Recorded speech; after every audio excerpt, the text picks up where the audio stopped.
Spin your passion into a business with Shopify and break sales records with the world's best converting checkout. Let's hear that one more time. The world's best converting checkout. Shopify's legendary checkout makes it easier for customers to shop on your website, across social media, and everywhere in between. Now that's music to your ears. Any way you spin it, you can be a smash hit with Shopify. Start your $1 a month trial today at shopify.com/records.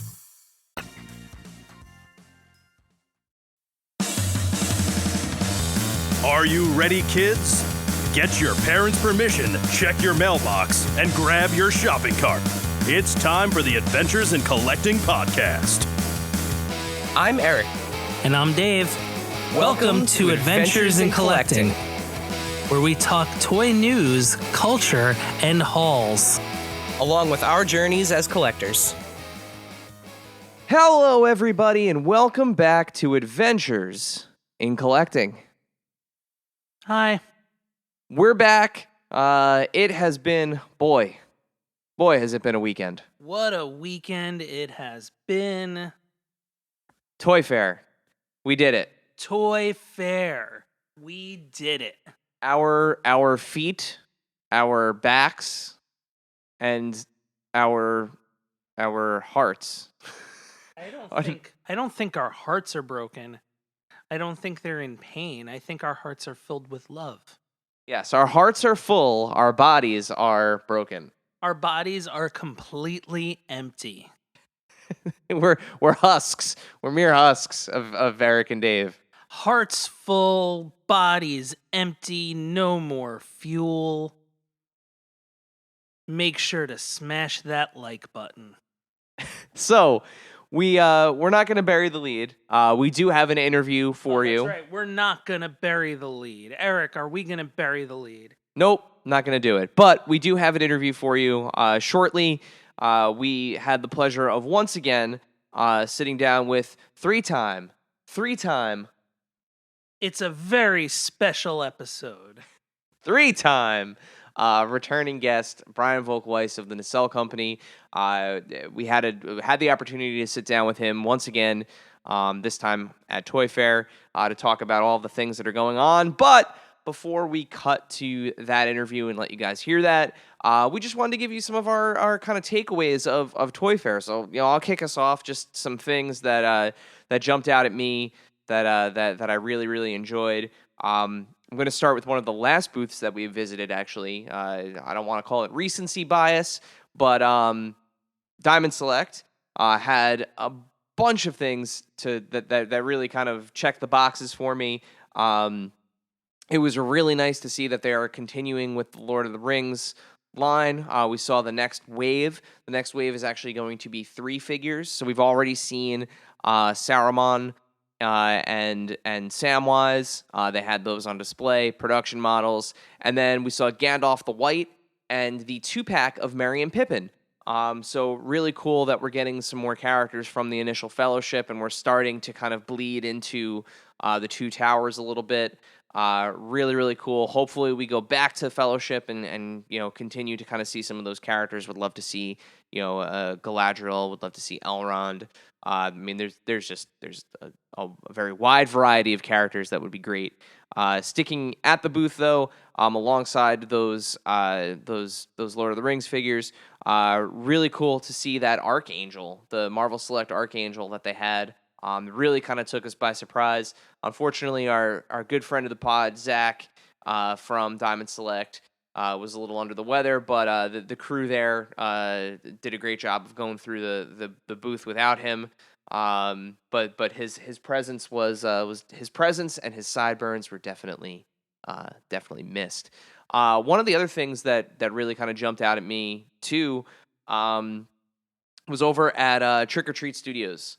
So I'm sure Dave is going to want to talk about some of the things that he saw as well at that booth. As both of us really definitely enjoyed the booth. But the thing for me was the Build-A-Figure wave of Goosebumps 5-inch figures.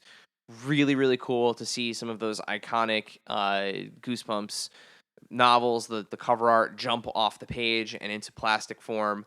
was really really cool to see that they're bringing that in a Build-A-Figure wave.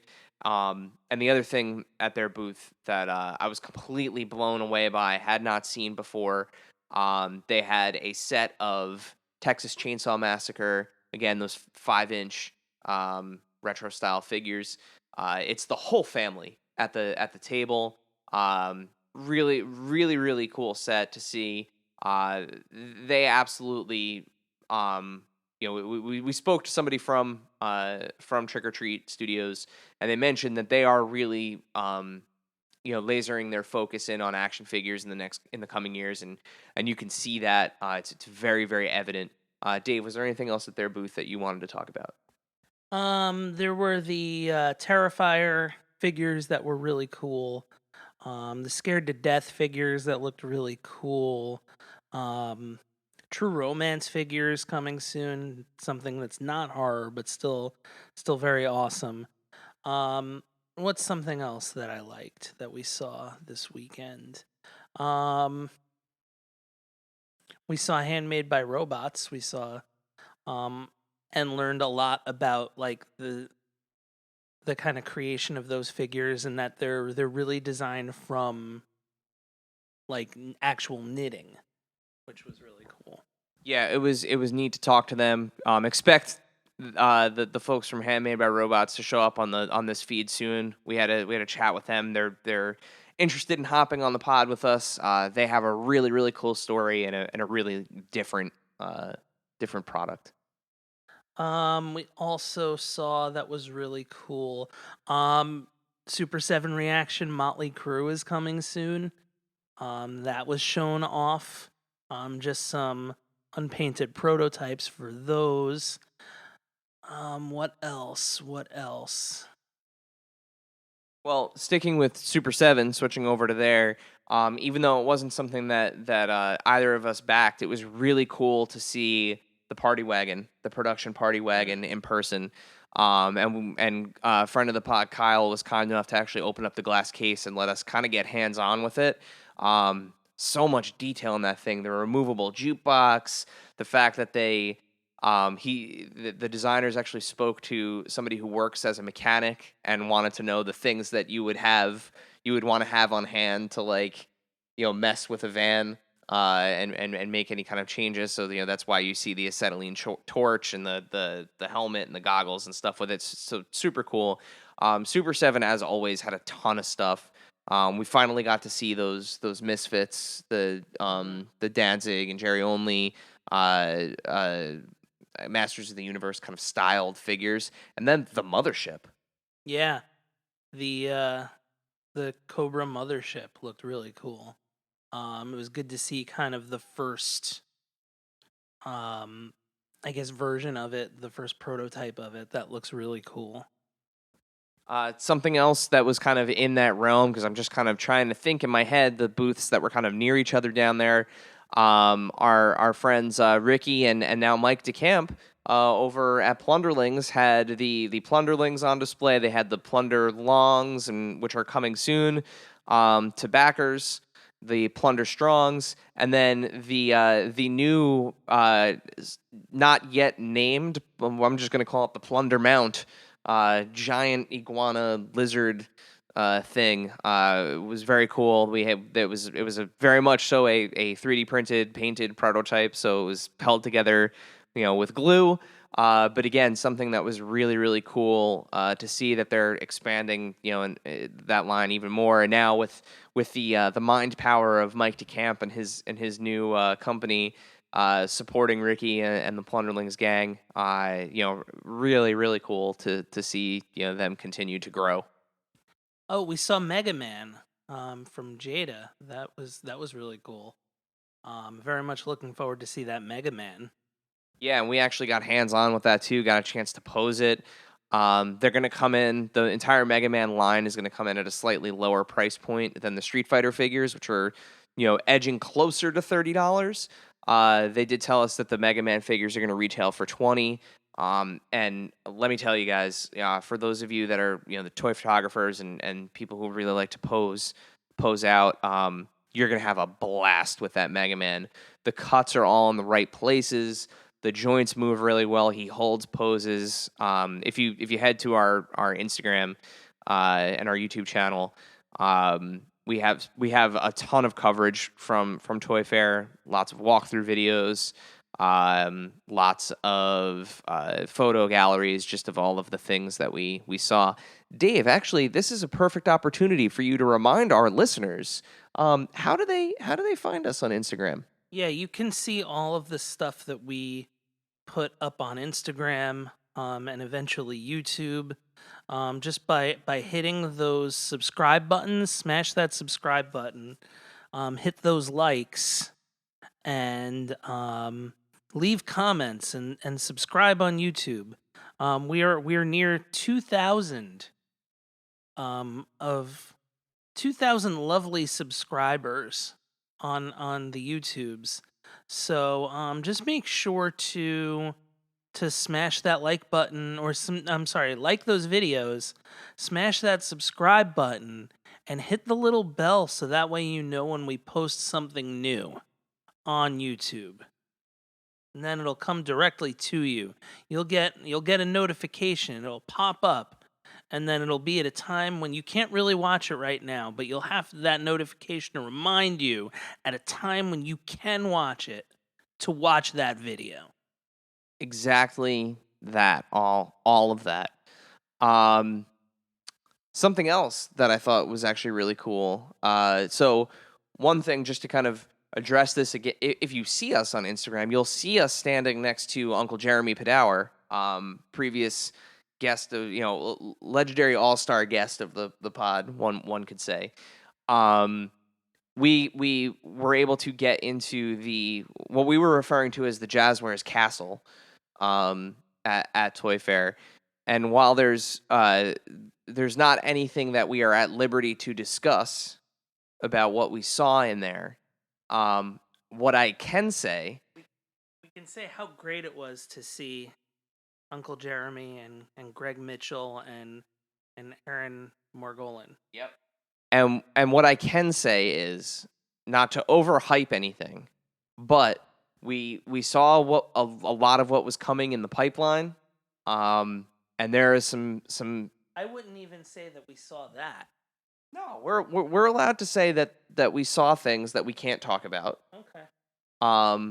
But that there's a lot to be excited about. I think that's fair without getting into any detail.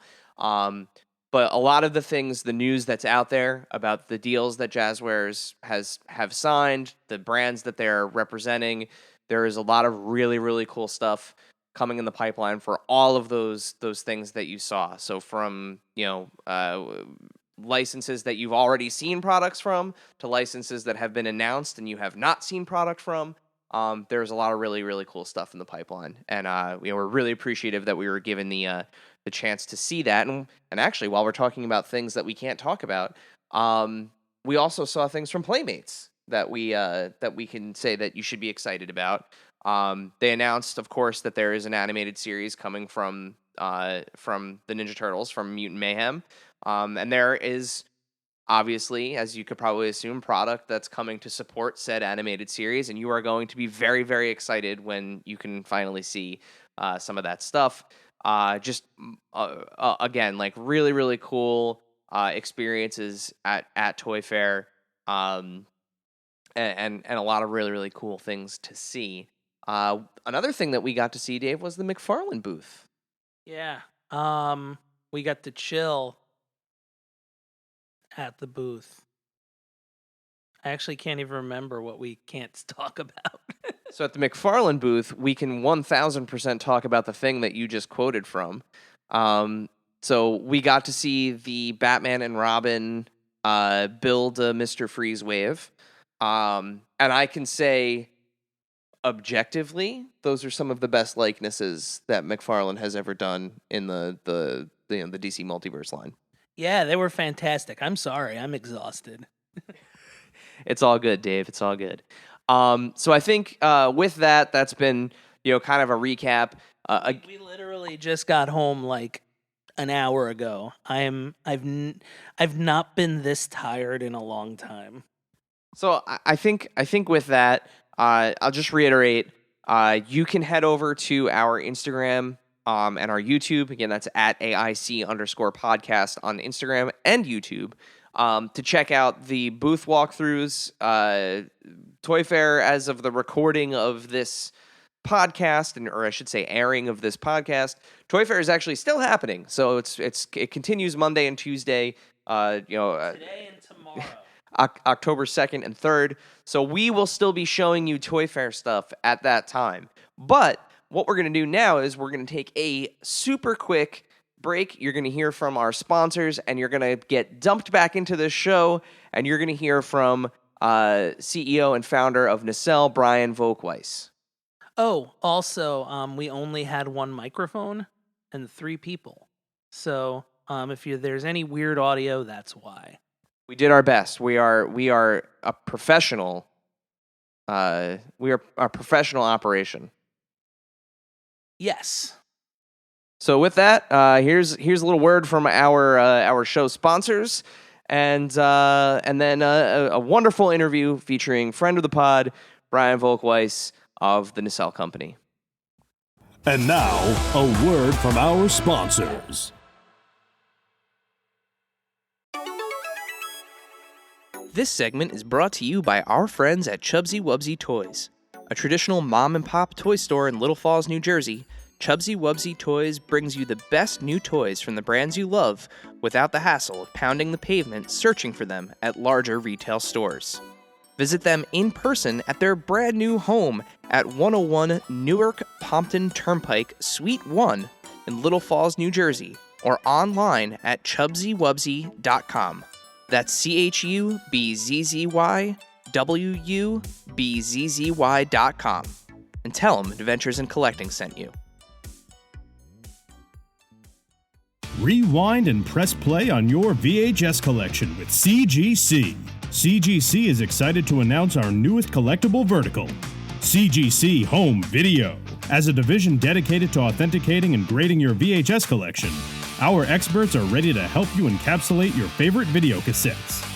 Don't settle for static on the screen. Submit today at cgcgrading.com. That's cgcgrading.com.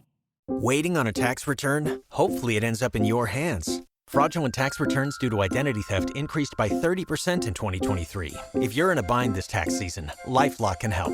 Our U.S.-based restoration specialists are experts dedicated to helping solve your identity theft issues. And all LifeLock plans are backed by the $1 Million Protection Package. So we'll reimburse you up to the limits of your plan if you lose money due to identity theft. Help protect your information this tax season with LifeLock. Save up to 25% your first year at LifeLock.com/aware. And now, back to the show.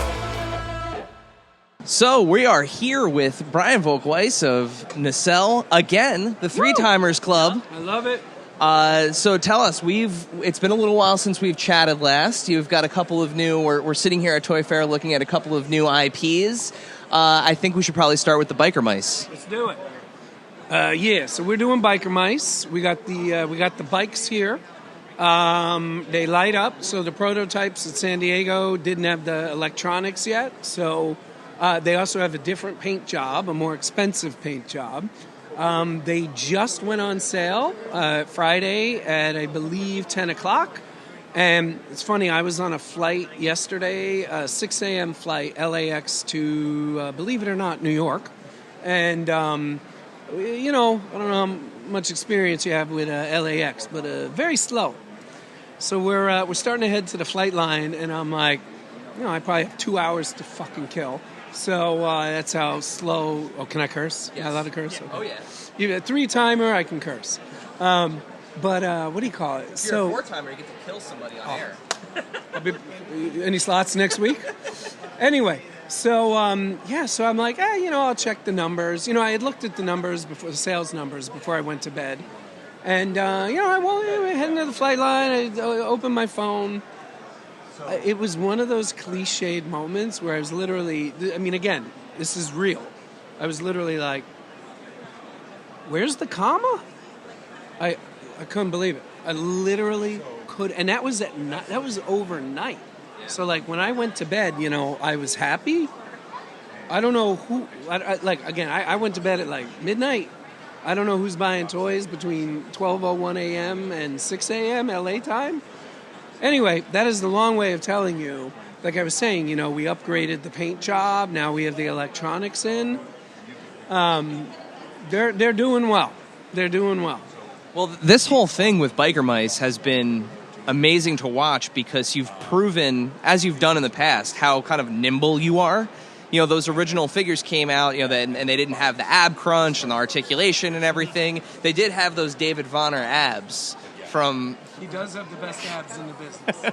Yeah. But tell us about that. Like, what was it like to have to kind of pivot based on that feedback? You know, it's so funny. Like, as you know, I am a toy collector. Technically I can say I've been collecting since college, but making toys that made us definitely, I mean, this is probably something I should keep as a deep, dark secret. The day Toys That Made Us was greenlit, my collection, maybe, and if anything I'm low, or I'm high, maybe was 400 pieces. Maybe. Could have been 325. I mean, it's now over 4,000 pieces. Because what happened was, and I didn't really know this about myself until Toys That Made Us, I'm like all about like knowledge. So the day Toys That Made Us got greenlit, I did not own, people are shocked when I say this, I didn't own a single He-Man anything. I know I have like probably a 80 to 100 piece He-Man collection. And She-Ra, like you name it. So that's what happened to me. So anyway, so the reason why I bring it up is because I consume my own product, you know, I see what other companies do when the fans are upset. And I never understand why Hollywood understands that if you put a trailer out and everybody's mad that your X-Men villain looks like he's out of Power Rangers, that or the thing with Sonic the Hedgehog, the first movie, like to me, fucking take the hit, scream that you fucked up, and move. So it was a no-brainer for me. You know, I'm on Instagram all day long. I'm on Instagram before I go to bed for probably 30 minutes straight. And when you see the same comment coming up over and over and over and over and over, even though I don't give a shit personally about ab crunch, I could care less about ab crunch. I put my figures on a shelf, and that's where they stay until I move houses. But if you see people so passionate that they're going crazy about something, and we're talking about toys and not curing cancer, well, you should probably listen. And like I said, they're selling so well, it comes down to, well, do I want to make an extra couple $1,000 of profit in a year? Or do I want my fans, the people who are shelling out their cash, to be happy? First of all, let's leave it at that for a second. You just want people that spend their money on your product to be happy. But more than that, we'll probably make more money if more people are happy. Call me crazy. By the way, same reason of our price point. People are shocked we're selling those bikes for $49. Yeah. But I want more people to have them. Like, the joy, I mean, you know enough about our company. The vast majority of our money comes from producing TV shows. So we're very lucky that, like, I'm okay making less profit on a bike. I'm not going to lose money. I mean, that's a huge no-no for me personally in the way I run the company. I don't want to lose money. But, like, I'd rather make less profit and have more people having joy of the bike on their toy shelf than make make an extra 10 grand in a year and have maybe a couple thousand fewer bikes in people's homes. Who cares about 10 grand? And I feel like, too, you're building, you know, it's almost like, you know, if you are vocal, right, you know, as a fan, and you expect a change to happen, and then you see the company make that change, it's like, well, shit, now I'm on the hook. I got to get this thing. Yeah, and, like, I'll be on the comments. Like, I'll go back. And again, this could tell you I'm the best or the worst CEO, depending on your point of view in life. But, like, I'll go back. Like I'll go to Toy Shiz and I'll see all those comments being mad at us for not doing the what do you call it? I'm having a brain fart. Ab crunch. Thank you. I was about to say knuckle crunch. Having the ab crunch. Hey now. This is PG. So I'll go back to all those. So first I'll see all these people complaining that we don't have ab crunch. But then I'll go back a week, 2 weeks later and be like, we're adding ab crunch. I'll copy and paste it. We're adding ab crunch. Because I want them to know we listened. And again, I have nothing to hide. We've been doing this for 2 years. So I'm not Hasbro. Maybe they should be embarrassed by something like that. I'm not embarrassed. We don't know what the hell we're doing. And we're learning with each toy line, hopefully, how to do it better. Those 2 RoboForces cost more than all 3 bikes combined. Wow. Because we didn't know what we were doing. So there's a learning curve when you enter a new business. And I was aware of that before I got into it. And you just, as long as you keep moving, you'll be fine. And there's no reason not to admit you made a mistake. Yeah. You talked about, even seeing the surprise of how the numbers went up and the surprise of kind of the knowledge when you were making the toys that made us of seeing your collection increase. Has it been kind of a pleasant surprise or shocking in a way to see that there is an appetite for these lines that have been away for so long? Yes and no. So I'll give you a great example. I saw something here yesterday that I don't own yet. I saw it at the Diamond booth. And I went to Midtown Comics at 9:45 at night and bought it. It was $70. So on the one hand, I spent $70 on a piece of plastic. And it's a 50, 60-year-old IP. On the other hand, I wanted that so badly my whole life. It has never been made before. That I was very happy to spend $70 on a piece of plastic. And that's why I'm not surprised. What I'm very curious about, because as you know, we're just next year starting to get into our second waves. So it's kind of easy with sectors to sell enough Dargon and Stellara to make money. What I'm curious, and again, next year we'll be doing the bugs, so that'll also be quote-unquote easy. What I'm curious about, to your point, how is Wave 3 going to do? How is Wave 4 going to do? How deep does it go? Yeah, that's what I'm curious. And, Curmudgeon right over there, the little orange guy with one arm. So Curmudgeon, that's our first original character. Curmudgeon comes from the RoboForce cartoon. He's kind of like a bartender type, like Norm. Yeah. He's not a bartender. He's a customer, but he's like Norm. He's always there. And as you may be aware, there was no Curmudgeon in the original line. Yeah. And as you also may be aware, the cartoon hasn't come out yet. So you could argue that's very risky, putting out a character with no pedigree, no backstory, no nothing, for a cartoon that's not going to be out for months after the toy comes out. But I'm doing it because A, I'm passionate about it. B, it's our first original character, so I wanted to really see if and how that would work for us at this point in our evolution. But most important to me, I believe in it and I love it. I want to see what happens. And also, too, so for those that are not seeing this, it's a low barrier of entry. He's a small guy. It'll be bigger than that. We just got that. Sorry to interrupt. Oh, okay. We just got that prototype on Tuesday.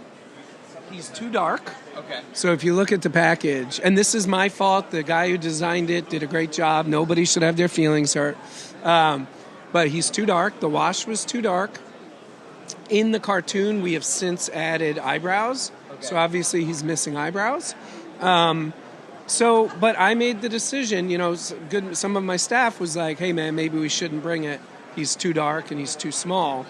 And I'm like, you know what? Let's just bring it. So it's that kind of, to use your word, nimbleness. Yeah. That's what I like to call it. Other people might call it, you don't know what you're doing, Brian. But I would rather have that there so I can talk to you about it and tell you we're now making original characters Soraya, she's about to go in production. She's the human lead from RoboForce. So, like, we don't know if any of this is going to work. But if it does, then we have a good foundation we can keep building off of. So from kind of your now owned IPs and the original characters and products you're putting out to something that's a little more maybe familiar to those in the sci-fi space, you also recently announced The Expanse is joining the Nacelle universe. So tell us about that. So it's like, I know we're friends on Instagram, so you're probably sick of hearing me say everything is surreal, but I don't, and I hate writing that. I wish there was a stronger, better word, but I can sum it up to you perfectly with The Expanse. So we do the deal, which I still, and by the way, I had a meeting at Alcon that had absolutely zero to do with The Expanse. 0.0 to do with The Expanse. It was connected to, every now and then we make TV shows. Yeah. So it was a part of that part of my life. And one of the dudes in the meeting, are you a fan? I've seen a few episodes. I'm not super ingrained. So there's a spaceship in The Expanse where on the side of the ship, it has, starting with the Wright brothers plane, it goes from the Wright brothers all the way to the ship. Yep, I've seen that. Yep. This dude had all of that on his arm. Wow. So we started talking about The Expanse. That led to this. Wow. But to make my point about surrealness of all this, I moved about a year ago. And I'm still not even done putting my collection back together. I'm probably now at around somewhere between 96 and 97% done. So I'm rebuilding my Battlestar Galactica section. And this is like 3 or 4 months ago. We did this deal like 8 or 9 months ago. So I am in my collection room on a Sunday morning putting my NECA figures. NECA did these beautiful Battlestar Galactica figures. Yeah. And I'm putting them up, and I just involuntarily say to myself, God, why has nobody done this for The Expanse? And for 10 seconds, and then I'm like, oh, we're doing it. Yeah, I'm about to do that. That's how surreal this is. So, because do you mind if I give a massive spoiler? Sure. Do you care? Don't care. So, these two characters at the beginning of the show and for the first 5 seasons are mortal enemies. She's the head of Earth, that's Ava Salvara, that's Drummer. At the beginning of the show, she starts off as like a low-ranking belter, and by season 6, she's like the number 2 belter. At the second to last episode of The Expanse, they unite, and that's what ends the war. They literally shake hands, and by the end of that episode, the war is over. Our launching product, which to me was inspired by what Lucasfilm did with Phantom Menace, where Mace Windu, if you remember, they did a Mace Windu sneak peek and a Stap sneak peek with a battle droid on it. So that was my inspiration, but we're launching with a 2-pack of them shaking hands. Oh, that's cool. And if you look at the toy collector issue in the background, that's the actual set where the handshake took place. So and then we're launching Wave 1. It's our biggest wave ever. 8 characters, 1 trillion billion accessories. I mean, it's the craziest thing you've ever seen or that we've ever done. It's like kind of McFarlane-esque. I feel like their smallest wave ever was 97 figures. Maybe 197. I don't know what they're doing, but thank God they're doing it. That's what we're doing there, and it is massive, massive. Yeah, that's I know. Again, like full transparency. I'm not a huge fan, I have not seen much of The Expanse. I'm aware of it. Are you a Galactica fan? Yes. If you like Galactica, this is better. And I am a huge BSG fan. Okay. Huge. This is better. You know how BSG went up and down? Yeah. This just keeps going up. Well, you sold me. Yeah. Try it again. And of course, I need to watch it before the figures come out because I got to get ingrained. Which I think might be why Alcon wanted figures. Maybe. Just maybe. Makes sense. So, moving from sci-fi, the Legends of Laughter, they're here. They're arriving in people's hands. Yeah. Tell us a little bit about what's in store for this line. This line is doing very well, but it's not a home run. So, it's funny, a lot of our lines, by the time the boat gets to the port of Los Angeles, they're already profitable. This one, we shall see, and obviously some are selling better than others, but if this ends up becoming profitable, which I'm sure it will, the question is how long will it take? If that happens, just on general principle, we'll probably do another wave of 2 or 3. I'm a huge, a lot of people don't know this, but we produce stand-up comedy more than anybody. Yeah, that's how we knew you before we knew you. Okay. So, a lot of people are like, why are you in the toy business? Or they're like, why do I see your name on... That's my favorite, is every now and then I'll get a comment like, why is your name at the end of a Ali Wong special? And I'm like, well, it's actually... How do you know Jim Gaffigan? Yeah. So we have a record division. It's actually our second oldest division of the entire company. And we distribute all their audio. So... that's how it happened. People are like, how'd you pick them? What scientific research did you do? And I'm like, I did no research. I was already in business with them, and that's how it happened. But I want to do Richard Pryor. I want to do Kinnison. I want to do Bill Burr. Yeah. I want to do, anyway, I'll shut up now. I want friends of mine to be like, how come you didn't say me? So that's why I'm shutting up. Yeah, Jim Gaffigan will tell you you got to join the manatees and get a job, right? Seahorses. Seahorses. It's my favorite joke is a seahorse joke. But, these are very much so in the category, and Dave, you were actually just saying it before. Yeah. I didn't know I needed a Bill Hicks figure until I saw there was a Bill Hicks figure. Yeah, and it goes back to, the knowledge thing. This is going to bring 3 kind of classic comedians back into the realm of like, oh, who's this? Let me look this up and just find out about everything Lenny Bruce went through, or Bill Hicks, like how his life was unfortunately cut short, or just the history of Joan Rivers. Like, are you a comedy guy? So half the comments, so funny. Half the comments about Bill Hicks are he would kill himself if he knew you made a toy out of him. To which I'm always like, well, his brother and mother and sister seem to be okay with it. And then I don't say the rest of what I'm thinking. Yes. But the other comment we get is something along the lines of, well, I know Dennis Leary isn't buying one. So, yes. If you're are you a comedy guy? So you get that reference? Not as much as him, but I got the reference. Well, everybody says he's ripped off Bill Hicks. Yeah. And me, see, I just want Joan Rivers to judge all of my other figures, like to stand there and just judge them. If we had any here, I would give them to you, so I hate saying this, but yeah, they're for sale. Go grab them. Well, we're super excited to watch, the success of all this. We didn't even mention the RoboForce figures sold through. That's it. They're record, we still have a couple hundred. Okay. And we have, what do you call it like in comic books? It's reprints. What do you call when you make more of the same figure? A rerun. Yeah, rerun. Thank you.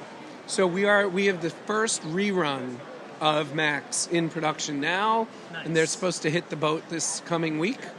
And we hope to have more before the holidays. And we know New York Comic Con is coming up very quickly, which is weird saying that at Toy Fair. So weird. But don't worry, we don't have one next year, so it won't be weird twice. Yes, this is good.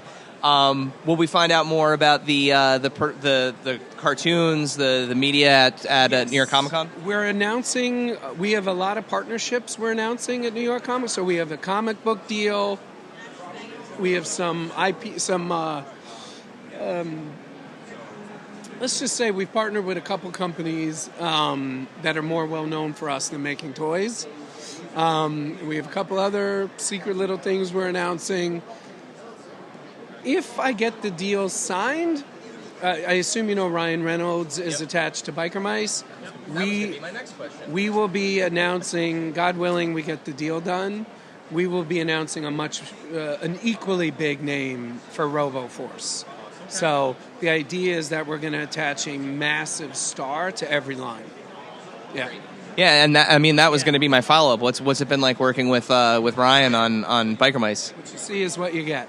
So if you've seen Ryan on doing interviews, he's that cool. If anything, I would argue he's even cooler because he's, again, when he's doing interviews, he can't probably say certain things that he. So like getting to see the raw Ryan Reynolds. I mean, and it's his whole company too, by the way. Like it's again, going back to that word, I wish I could stop saying, it is so surreal. And does he have like a deep connection with Biker Mice? Like, would he have the toys? He's a huge motorcycle guy, and it's one of his favorite cartoons. Yeah, absolutely. Well, as always, we're excited to see how things go. We know you're a busy guy, so we're going to let you go and get you back to the rest of the people at Toy Fair. And and it's been a pleasure talking to you like always, man. Thank you. And conversely, you guys have been there almost from day one, maybe even day one. So thank you. Thank you, dear listener, for hanging out with us today. Subscribe, rate, and review us wherever you listen, and then tell your friends to do it. Thanks also to Joe Azari, the golden voice behind our intro. Our music is Game Boy Horror by the Zombie Dandies. Find more about them both in our show notes. Follow us on social media at AIC_podcast on Instagram and Twitter. Stop by and say hi, show us your toy hauls, and share your toy stories. Maybe we'll talk about it in a future episode. Don't try this at home. Void where prohibited and some assembly required. Each sold separately, not a flying toy. Consult a physician if your toy run exceeds more than 4 hours. This has been a non-productive media presentation. Executive producer Frank Hablawi. This program and many others like it on the Non-Productive Network is distributed under a Creative Commons Attribution Non-Commercial No Derivatives license. Please share it, but ask before trying to change it or sell it. For more information, visit non-productive.com.